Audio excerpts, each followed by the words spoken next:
أوقات كتير بتكون في صراع جوه عقلك. يا ترى الطريق اللي اخترته صح؟ لازم أعمل كده ولا المفروض أفكر شوية قبل ما أخد القرار هو أنا خدت وقت كامل في التفكير؟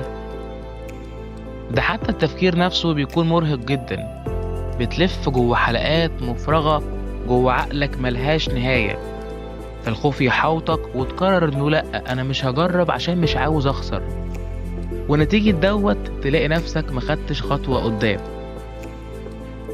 طب إيه يعني لما نجرب ونفشل؟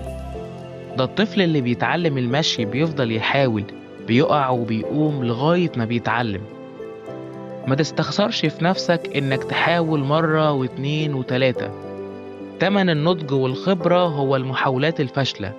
ما تقلقش، ربنا مش بيضيع تعب حد، اجتهد وحاول وهتلاقي.